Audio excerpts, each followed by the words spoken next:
This week, the horror movie syllabus is looking at horror movies about. Sorry, hold on a second. Hello. Hey. Well, no, I'm doing a video right now. Yeah, like literally right now. Can I call you back? No, I see it on the caller ID. It's fine. Cool. Okay, I'll call you back. Thanks. Where was I? Right. We're looking at horror movies about technology.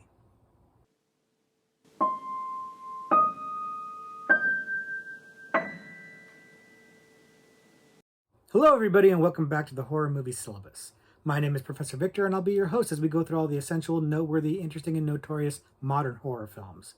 If you're new to the channel, I recommend you check out the introduction video. There's a link to it in the description below. It'll give you a pretty good idea of what the horror movie syllabus is all about, but in short, we're going to look at a particular subgenre of horror, and then we're going to look at 3 movies from that subgenre. And this week, what we're looking at are horror movies about technology. And let's just say it, right? There's plenty of movies, horror movies, that have technology in them. In fact, arguably almost every one of them, except maybe like The Witch, have technology in them. But what we're really focusing on this week are horror movies where the technology is the source of the horror. It is the main driving force of the plot, or at least a significant portion of it. And I think as we go through the movies, that'll become pretty evident. But horror movies about technology are pretty interesting from a sociological perspective, because I think that they really reflect our sociological fears about change, about new technology, about evolution, if you will, evolving as a species. We see this historically throughout history, or throughout movie history, when a new technology becomes prevalent, becomes the norm, becomes something pretty ubiquitous. There seems to be a reaction to it, a backlash to it. People are afraid of it, for lack of a better word. Probably the most notable recent incident of this is the internet. When you look at the movies from like the late '90s, for example, there are a lot of fears about the internet, and what is it really doing? What does it really mean? And it basically boils down to a fear of the unknown. It's a fear of change. It's a fear of new things, and that's something that's actually a fairly base fear, a fairly base common reaction for people to have. So it's interesting to me to see when horror movies reflect this back to us, when it shows us these fears in a fictionalized and sometimes fantastical or supernatural way. It really kind of, for me at least, underscores how silly some of these fears can be, and sometimes how silly they're not. Frankly, I find it interesting. But what's really fun about this subgenre is looking back at older movies and seeing the fears that people had of technology that we no longer find new or scary, or even all that interesting. Frankly, as we've gone on, technology has rapidly improved and grown, and just in the last 20, 30 years, I mentioned the internet, we've seen so many advances so quickly that it quickly becomes quaint to see some of these movies that are afraid of the internet or televisions or whatever it may be. It's kind of funny. It's amusing to look back and see what people were afraid of, and that we now find completely benign. So there's a charm to it as well, and I think a lot of these movies have a certain charm, a certain datedness to it, but I think a lot of them also still hold up. If not necessarily thematically, or in terms of what the technology is about, at least in terms of the filmmaking and the scares. I think that there's still something to be gleaned from that in terms of entertainment value. But I do think a couple of these movies still also hold a message. Their message still resonates, even though the technology has improved and grown, and our understanding of it has improved and grown. I still think that the messages resonate, and the fears maybe still resonate too, because while the technology may have changed, our fear of the unknown and our fear of the other has remained. And I think that these movies can stand the test of time in reflecting that. Now, when it comes to these movies, we are going to, organize them in undergraduate, graduate, and postgraduate level. And in this case, we're going to look at them in the order of objective quality. People seem to have pretty universal opinions on the quality of these movies. So I think we can safely say, objectively, this is the order of quality for these movies. But you'll see what I mean when we get into them. So with that, why don't we progress right into these movies?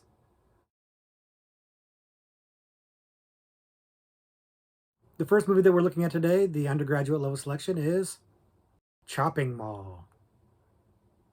Chopping Mall came out in 1986 and is remembered fondly by many of us who were old enough to be around when it came out, or at least when it hit the video stores, because that's really where it got its popularity. But more on that in a bit.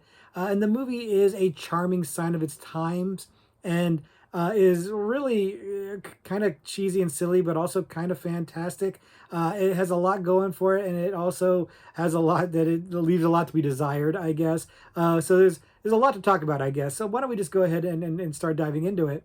If you haven't seen it before, the movie takes place in a shopping mall that has instituted a new security system of robots that will patrol the mall at night looking for criminals and wrongdoing, and a group of teenagers that work at the mall who decided to stay after hours and have a little party.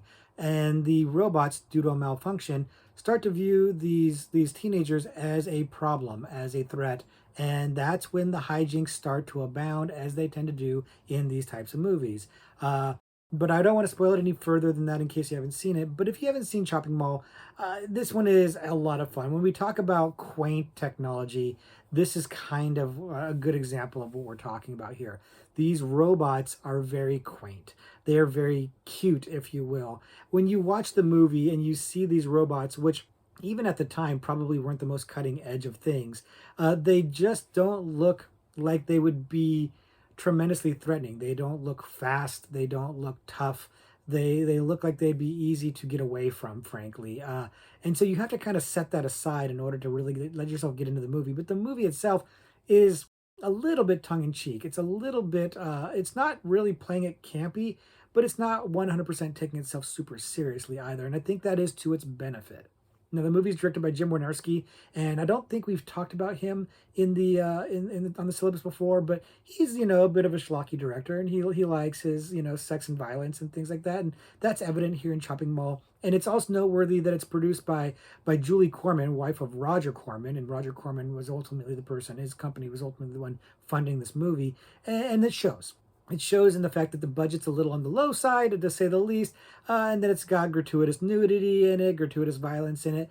It really is a Corman movie, and again, to its benefit. This is, I think, what makes the movie so endearing to fans. It makes it charming and fun because it's not particularly scary. Again, these robots are not very menacing, if I'm being honest with you, but the movie is fun. And it's fun in part because of the incongruity of the story. Like, it doesn't make a tremendous amount of sense. The idea of these robots being implemented in the first place is a bizarre one. It doesn't really have any logic whatsoever to it.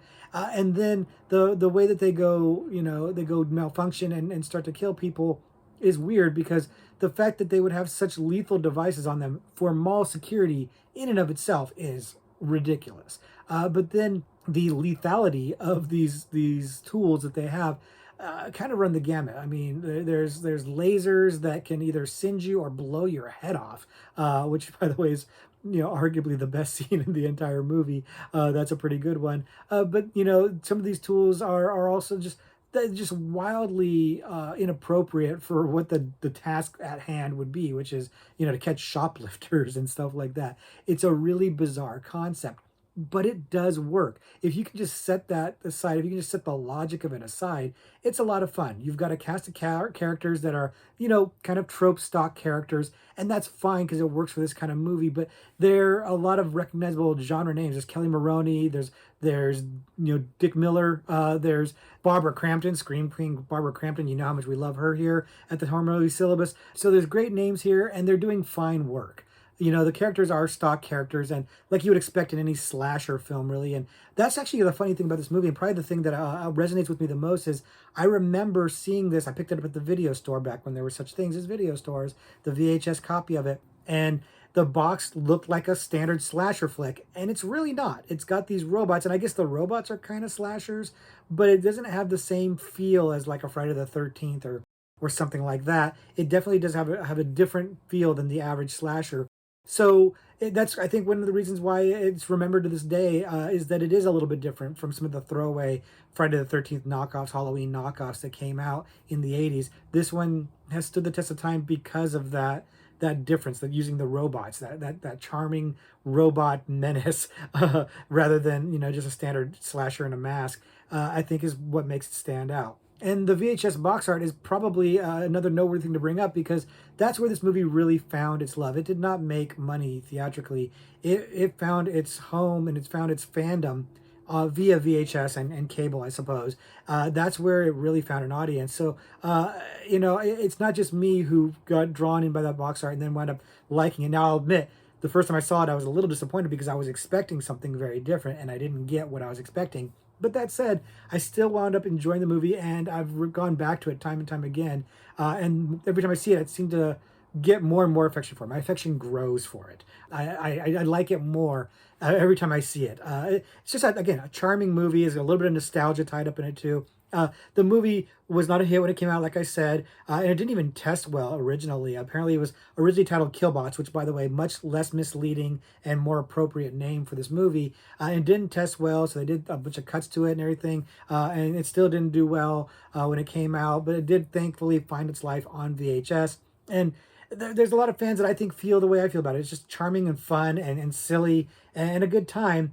But there are people who really try to make more out of it, try to talk about how it's got somewhat of an anti-capitalist message, like Dawn of the Dead, which I really, I think you're grasping there. When you see the pedigree of it, when you see that it's a Corman flick, when you see that it's a Warnowski film, it's not, it doesn't have those aspirations. It really isn't trying to be a message movie. But I like that people are trying to mine what they can out of it, because I do think it's a movie that deserves love. Have you seen this movie? I'm guessing a lot of you have, but if you haven't seen this movie, I would definitely recommend checking it out. It's, again, not very scary. Manage your expectations. It's kind of schlocky, but it's a lot of fun. It's charming. It's the word I keep coming back to, charming. So it's worth your time. It's worth your 90 minutes or so. So if you haven't seen it, give it a chance and let us know what you think. The next movie we're talking about, the graduate level selection, is Unfriended. Unfriended came out in 2014 and already feels slightly dated in that it's a story that takes place entirely during a Skype call, which at the time of this recording has already been replaced by Zoom. So it's already feeling slightly quaint, even though it felt very revolutionary when it came out, which was just 8 years ago. And to some degree, still really resonates because a lot of the technology is at least similar to what we're seeing now. And it's still dealing with a lot of themes that are very, very prevalent now. But we'll get into all of that in just a second. If you haven't seen the movie takes place entirely on a computer screen during a Skype call between a group of high school friends who seem to be getting harassed or terrorized, if you will, by somebody else on the line that may or may not be a supernatural entity and is definitely somehow related to a girl, a classmate of theirs, a former classmate of theirs, who committed suicide after being harshly bullied online by her classmates, and who seems to be seeking revenge. And the friends are trying to figure out what's going on and how to get out of this terrible situation.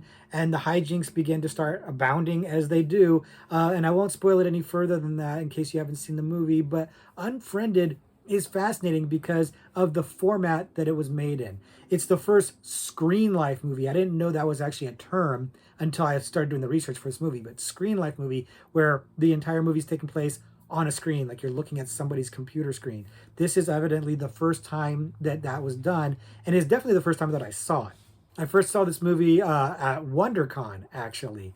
My buddy and I got invited to this early screening before the movie had been released. We had no idea what it was about, just that it was a horror movie. So, of course, Professor Victor going to go see that. And we absolutely loved it. The crowd was really into this. It felt very fresh, very original, a really interesting take on how to make a movie. And I think that that is a big part of what drove the success of this movie, because it was a very big hit. I think it was a very cheap movie to make. It cost like $1 million or something like that, and it made like 65 million. It was a big money-making hit, and it's easy to see why. It's a clever movie. Not only is it clever in terms of how they're shooting the movie, just as a computer screen with all the people showing up as Skype calls on the screen, but also the way they integrate things like music and what I'll call flashbacks, which are basically like YouTube videos and things like that, to help unravel the mystery and show the story, or just like in the case of the music, to make it feel like a cinematic experience. You know, you've got a girl playing music on her computer, and that is the music that is the soundtrack for the movie. Clever. I really like that. And they've got a bunch of actors who are, you know, semi-scripted, and so that's adding to the verisimilitude a little bit. It feels like you're watching real people having real conversation. That worked out really, really well. Now, the technology aspect of it, like I said, already feels a little dated because we don't really use Skype as much anymore, although it does exist. People are using Zoom more now, but that's neither here nor there because the format is essentially the same. We're still seeing the same kind of calls that we see now. In fact, this format, this screen life style, has been replicated a number of times since this movie.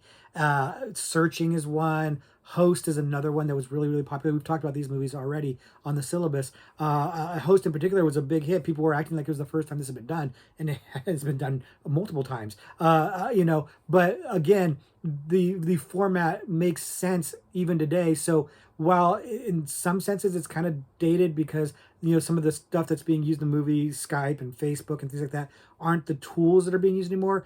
The ideas, the technology of you know social media and video conferencing and things like that are still being used. It's just different tools. So it still holds up so far.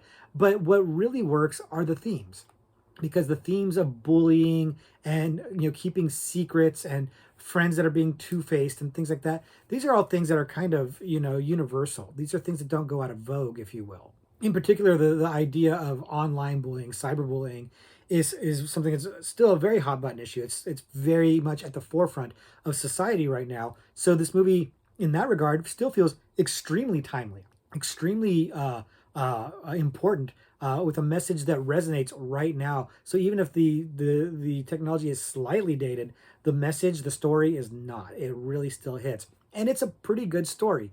It's like I said, acted well. It's done in a clever way, and it's a mystery that is mostly working for me. I suppose if you looked at it a little too closely, you'd poke holes into it. But I think for the most part, it worked really well. And like I said, the audience that I was seeing it with really was into it. And again, it was a big, big hit. It really, really worked really well. And so, of course, they made a sequel to it, and that was Unfriended Dark Web, which is not bad. I like that movie just fine. I don't like it as much as the original, and it seemed to promise something a little bit more edgy or dark. You know, a little bit you know dark web. You know, some sort of snuff film type stuff and other very you know shady shenanigans. And it really didn't quite pay off that promise, I feel.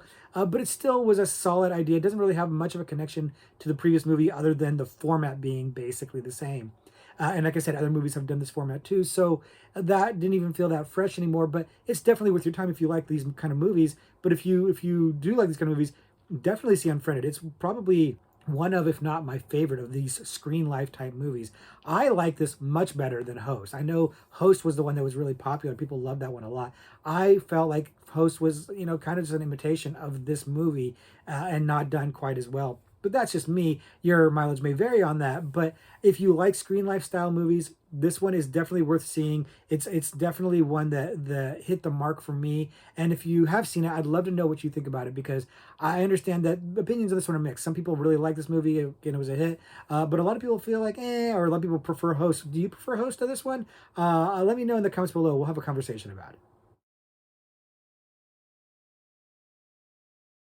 And the last extra credit movie we're talking about today, the postgraduate level selection, is Videodrome.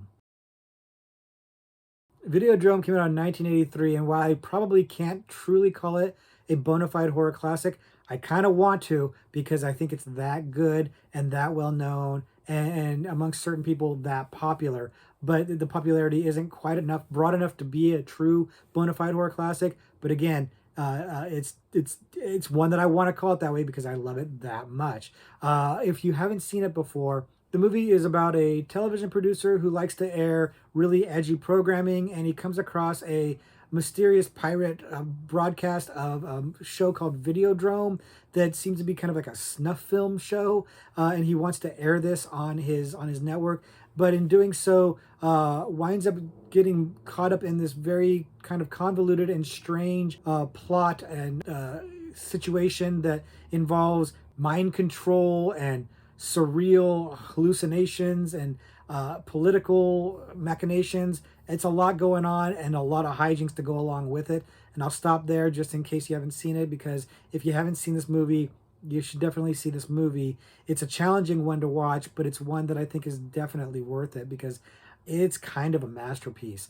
It's directed by David Cronenberg, and we have talked about David Cronenberg a little bit on the channel before, and we will be talking about him quite a bit more in the future. So much so that I almost decided to pull this movie from this video because I wanted to save it talking about Cronenberg in the future.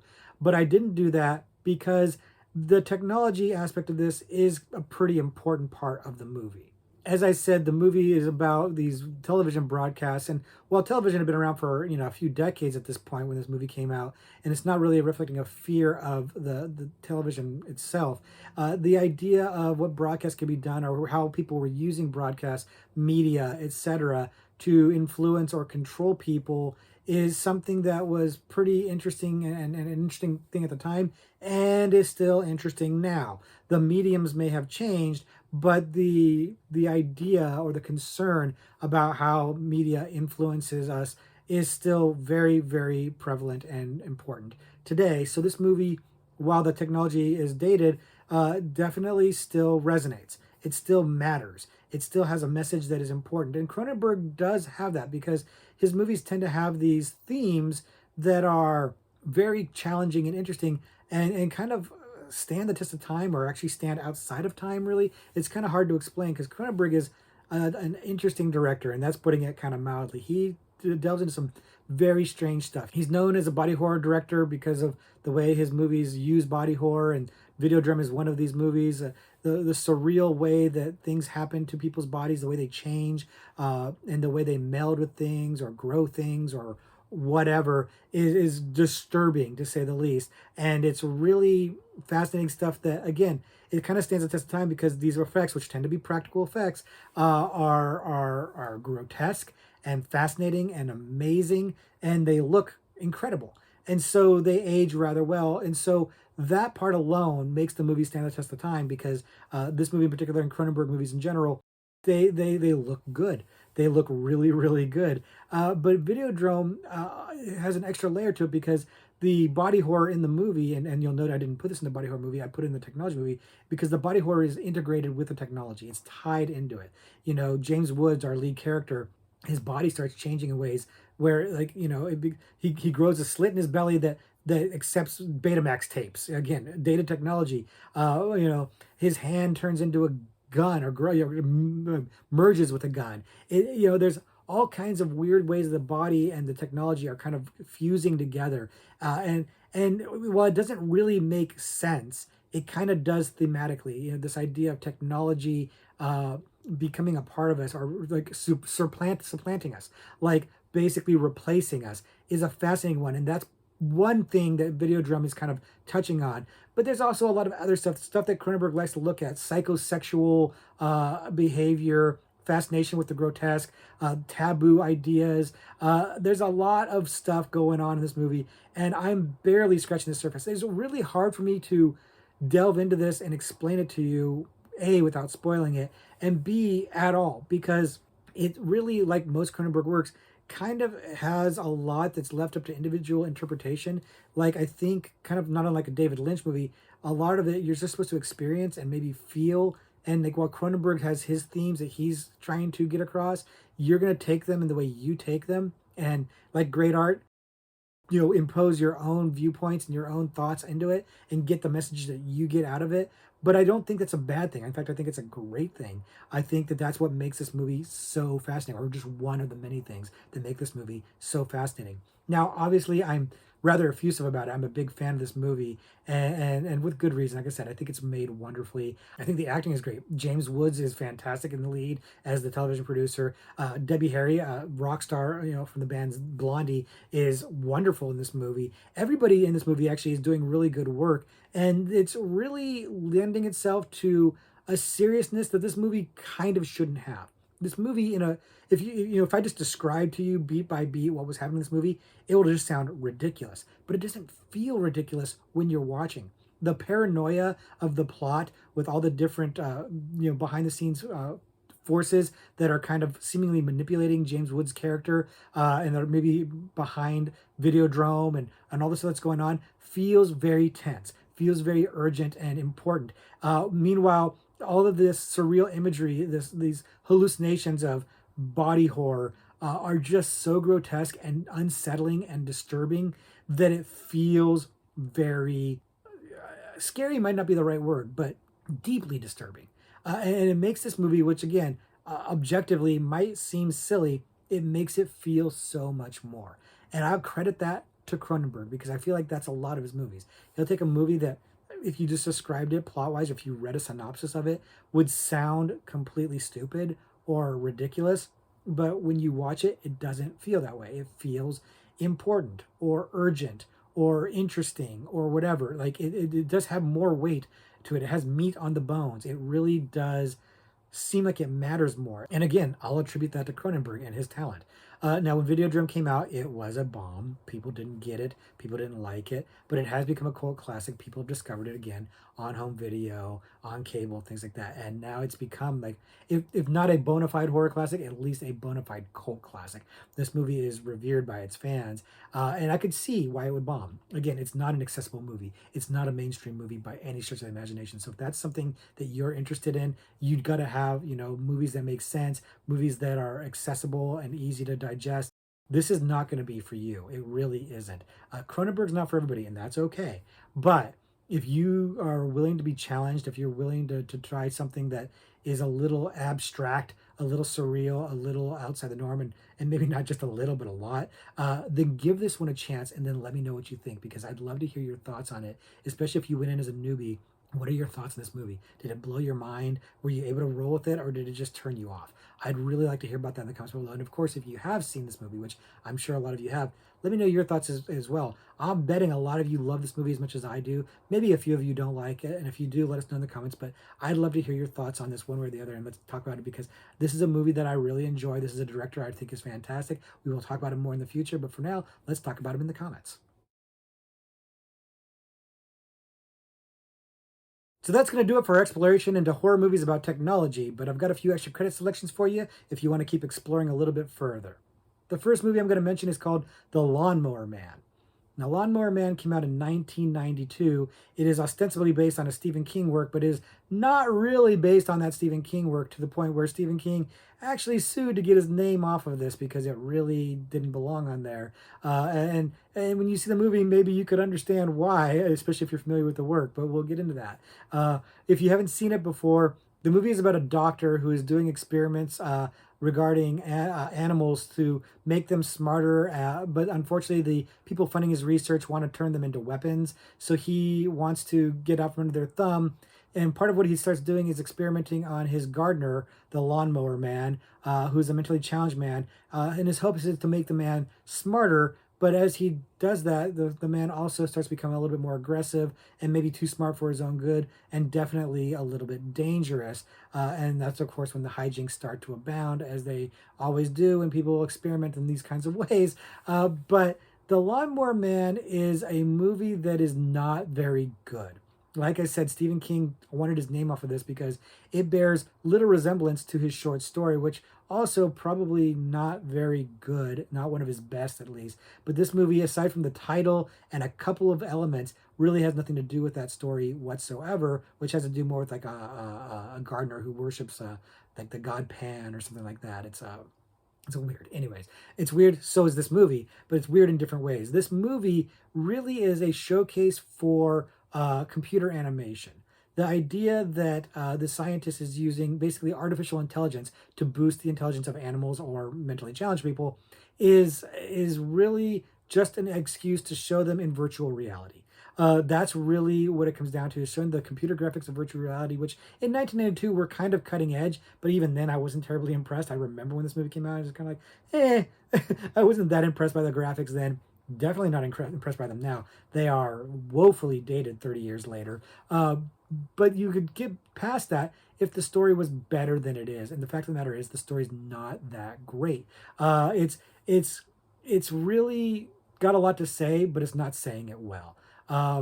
You've got Jeff Fahey playing the mentally challenged guy, the lawnmower man, and the real the performance is not a bad performance, but it's just riding the edge of being offensive. It's just on that edge early on of being offensive. It reminds me a little bit, if you ever saw the movie Tropic Thunder, and Ben Stiller's character, who was an actor, had done a movie before that called Simple Jack, where he played a mentally challenged person. That is, I'd swear that that movie is making fun of this movie's performance, because it looks exactly the same. Exactly the same. And that's not a good thing. And Pierce Brosnan is fine. There's nothing really wrong with Brosnan in the movie. He's just not that captivating. And again, it's trying to tackle some really interesting ideas about intelligence and technology and God. And it really has great ambition that it doesn't have the talent or budget to live up to, frankly. It doesn't really have the ability to do what it's trying to do. Now, there is a director's cut of it, but I don't think the director's cut really solves any of these problems. It adds like a tremendous amount of footage, like another 40 minutes or something to the movie. Doesn't make it any better, just makes it longer, makes it feel like it's dragging, which is not a good thing for the movie. So if you're going to watch it, I definitely recommend watching the theatrical cut, not the director's cut. But neither of them are really a recommend for me, to be honest with you. They are a sign of its times.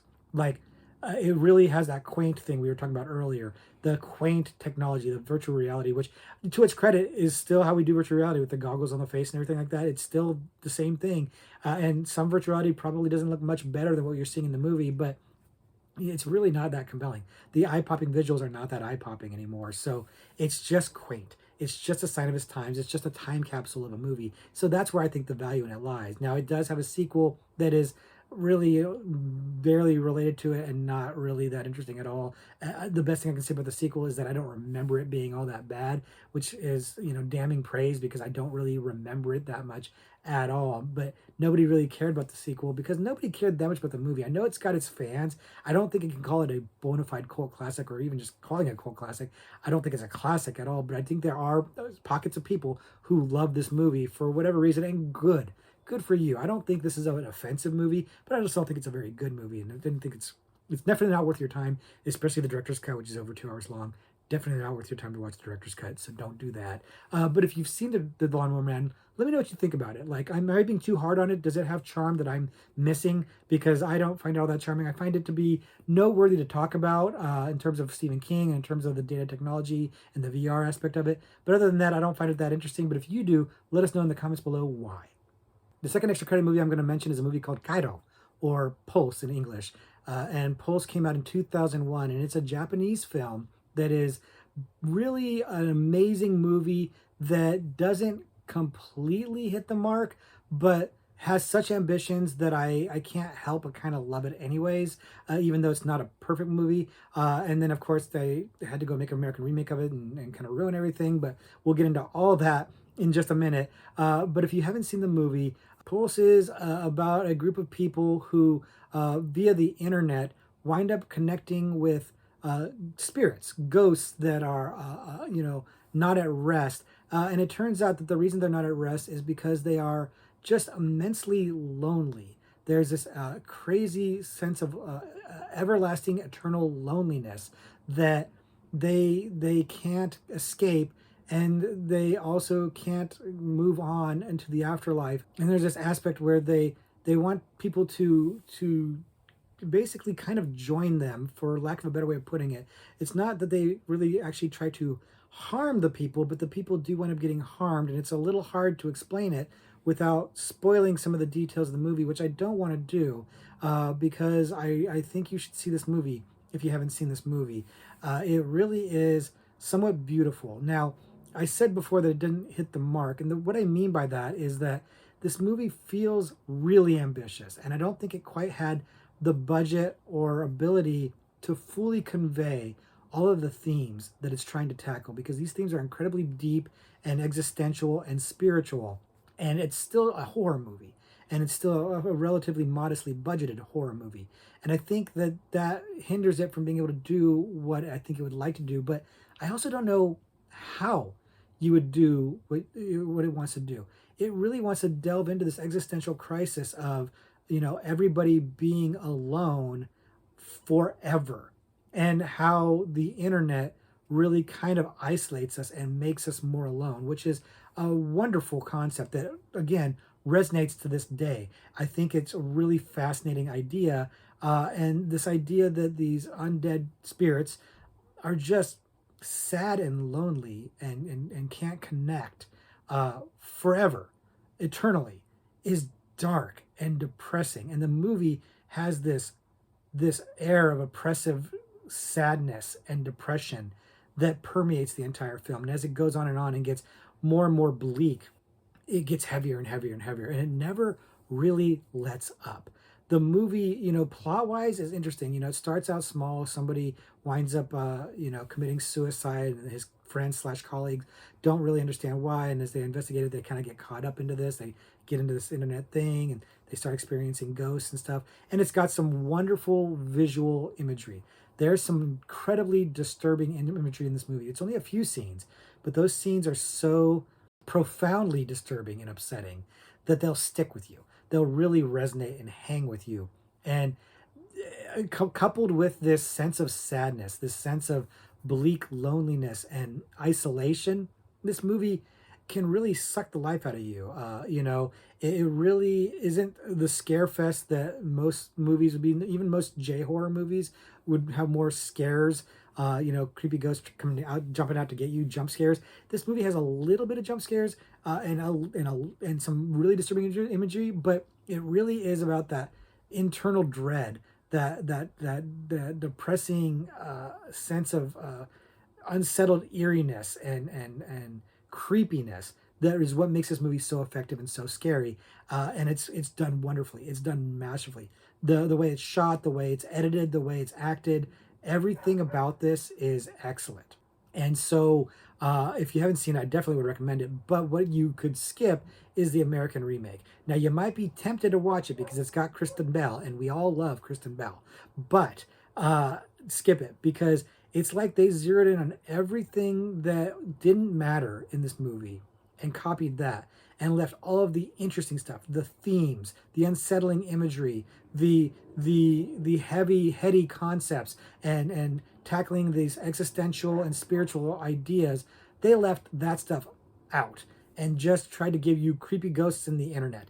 And it's almost offensive, really. Like, honestly, the movie's ultimately pretty forgettable, but it doesn't.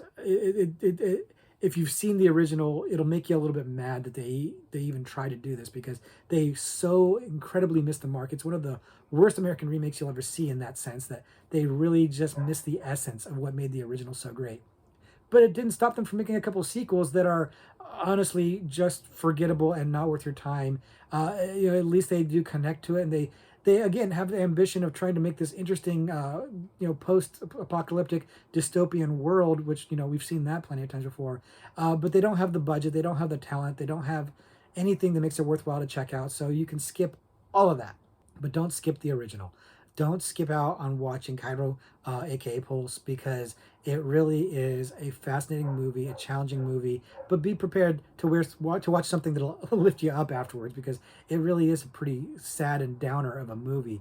Let me know though. Have you seen it? Do you agree with my opinion on it? Am I overblowing it? Am I underblowing it? Let me know what you think in the comments below. And the last extra credit movie I'm going to mention is a movie called Ex Machina. And Ex Machina came out in 2014, and admittedly is really a science fiction movie. It's barely horror. There are a couple of brief horror moments in it, and then conceptually there's a sense of dread to it that you could argue is some horror, and that's, I guess, what I'm doing here. But it really is more sci-fi than horror, if I'm being honest with you.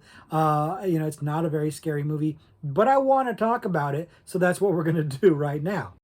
If you haven't seen it before, the movie is about a programmer guy who gets invited to an eccentric billionaire who is, kind of a Bill Gates or Mark Zuckerberg type, who has created something new, and he wants this guy to kind of document it and help him test it out. And what he's created is an artificial intelligence in a robotic humanoid form, and this artificial intelligence is gaining sentience, and so he wants to gauge how it interacts with the new person being introduced in the environment.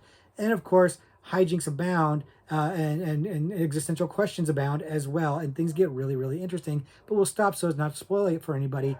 But the movie is absolutely fantastic. It's written and directed by Alex Garland, who we've been talking about a bit lately in the videos, and he's excellent, and he's excellent here. In fact, I think this is his directorial debut, and he really knocks it out of the park. It's helped by the fact that he has some incredible talent.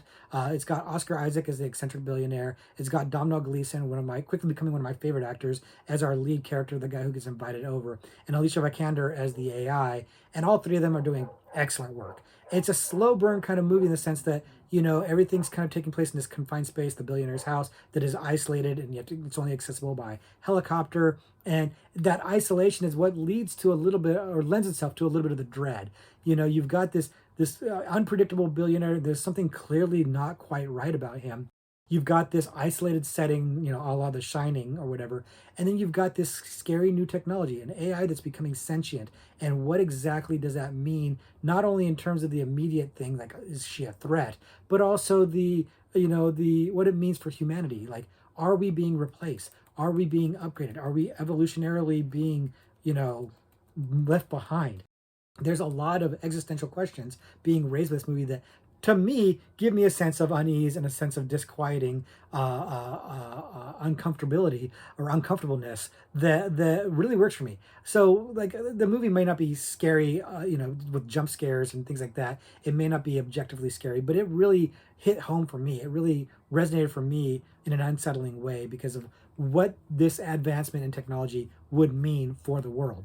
And the movie does delve into that somewhat. And of course, the ending, which I won't spoil for you, really is kind of leaning on that concept in terms of having the gut punch that it wants to have, which I think it does.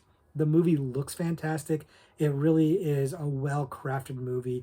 Alex Garland knows what he's doing when he's writing. He knows what he's doing when he's directing. His cast is game. They are on point. Everything about this movie works really, really well. And that's basically the thing. I'm kind of effusive about this movie. I know there's a lot of people who love this movie. There are a lot of people who are kind of lukewarm to it. I don't know anybody who hates the movie.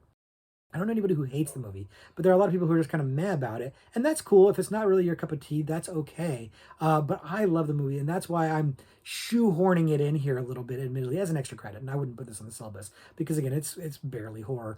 But you know me, I'm very liberal when it comes to calling things horror, and I really want to talk about this movie. I like this movie a lot. And since we were talking about Alex Garland recently in some of our past videos, I thought let's talk about him again.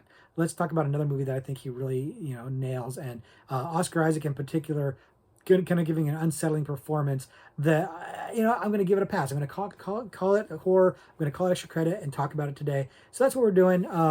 If you've seen the movie, it's not super scary, but I'd like to know if you think that it resonates the way I think it resonates. Does it give you that feeling of unease that it gives me? Let me know in the comments below, but if you haven't seen it, it's a high recommend for me. Check this one out. If you like sci-fi, if you like technological horror, if you like movies that make you think, movies that are about spirituality and the meaning of life and the meaning of man and things like that, movies that are deep, check this one out and let me know what you think about it. So that's all we've got for horror movies about technology. Like I said, these movies run the gamut from being movies that I think are very meaningful to movies that I just think are nostalgic fun because they're so quaint and outdated. But at the end of the day, these are just a good time and they might make you think. They might make you laugh, but they might make you think. And I think that's a fun bag to check out and get into. So I hope you do check these out if you haven't seen them. But for now, let's dig into the horror trivia pursuit question of the week. As you know, I like to read a horror trivia pursuit question on camera and then try to answer it so you guys can see if I really am the professor. Let's go ahead and go with the gore category because in honor of Videodrome, which is a bit gory, let's go with the gore category. And the question is, does protagonist Sherry Carson survive in 1970's The Wizard of Gore? Wow. It's funny that this question comes up because just last week, or just a couple weeks ago, we were talking about Herschel Gordon Lewis, who is the director of The Wizard of Gore, and I was singing his praises, and I was talking about Blood Feast, and at the time we were looking at the Gore Girls, but I didn't talk about The Wizard of Gore. And I have seen The Wizard of Gore. I don't like it as much as Blood Feast, but it's still a good example of a Lewis film. And I don't remember the answer to this question. And the fun thing about this, I guess, or fun, I don't know if it's fun, but the nice thing about this is I've got a 50-50 chance of being right? It's a yes or no answer. And I think I know the answer to this question, but I don't remember the details enough because I haven't revisited The Wizard of Gore in quite a while, quite a while. And so uh, it's something that I think that if either you know it or you don't. But I kind of feel like if you've seen this movie, you could forget this. You could talk yourself out of the right answer because again, it's 50-50. And I'm kind of doing that right now, so I should probably just stop. I'm mostly prattling on to give you guys a chance to think about it. But again, it's either a yes or a no. Either you say yes or you say no. So hopefully you've got your answer locked in. So does Sherry Carson survive? And my answer is yes. My answer is yes. That is my recollection. So let's find out if I'm right or if I'm about to embarrass myself. 1970. Let's take a look at the answer. The answer is yes. And that's what I thought. I thought I remembered that she did survive. I don't remember the details though. And that's what I mean when I was saying like I'm not so sure. Is I don't remember the details of it. I don't feel like I could speak with confidence right now about like what happened and how she survived. I don't recall it. The thing about Wizard of Gore, just like many of Lewis's films, is that they're really reveling in the gore. So what you remember are the specific gore moments. I mean, we just talked about the gore girls, and all I can remember about them are the specific gory scenes because the plot is whatever. But we talked about that recently when we talked about splatter films. We don't need to get into it again here. Did you get this question right? Again, it's a 50-50 question. So either, yes or no, and there's not going to be any funny answers, unfortunately. But let me know in the comments below if you got the answer right and if you've got any thoughts on H.G. Lewis, because I do have thoughts on him. But we can talk about that more in the comments below. For now, let's wrap this video up. If you stuck out till the end, thank you very much for hanging out. I'm looking forward to seeing what you guys have to say about technology in the comments down below, because the technology of YouTube allows us to do that. So until next week when we talk about something different, class dismissed.